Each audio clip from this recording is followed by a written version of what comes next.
It can strike without warning, at any moment. You may be walking across a soft carpet and reaching for the doorknob when suddenly, zap!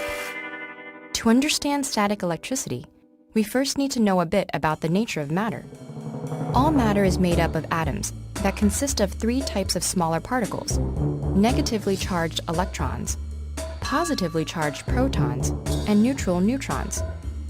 Normally, the electrons and protons in an atom balance out, which is why most matter you come across is electrically neutral. But electrons are tiny and almost insignificant in mass, and rubbing or friction can give loosely bound electrons enough energy to leave their atoms and attach to others, migrating between different surfaces. When this happens, the first object is left with more protons than electrons and becomes positively charged, while the one with more electrons accumulates a negative charge. This situation is called a charge imbalance, or net charge separation. But nature tends towards balance. So, when one of these newly charged bodies comes into contact with another material, the mobile electrons will take the first chance they get to go where they're most needed, either jumping off the negatively charged object or jumping onto the positively charged one, in an attempt to restore the neutral charge equilibrium.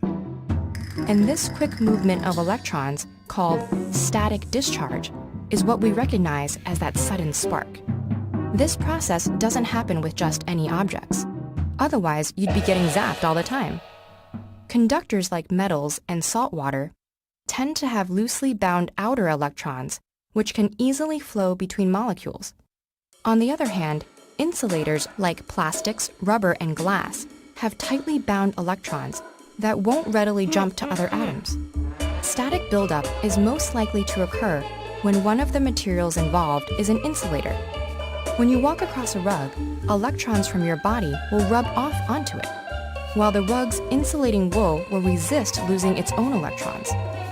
Although your body and the rug together are still electrically neutral, there is now a charge polarization between the two. And when you reach to touch the doorknob, zap! The metal doorknob's loosely bound electrons hop to your hand to replace the electrons your body has lost. When it happens in your bedroom, it's a minor nuisance. But in the great outdoors, static electricity can be a terrifying, destructive force of nature. In certain conditions, charge separation will occur in clouds. We don't know exactly how this happens. It may have to do with the circulation of water droplets and ice particles within them. Regardless, the charge imbalance is neutralized by being released towards another body, such as a building, the earth, or another cloud in a giant spark that we know as lightning. And just as your fingers can be zapped over and over in the same spot, you better believe that lightning can strike the same place more than once.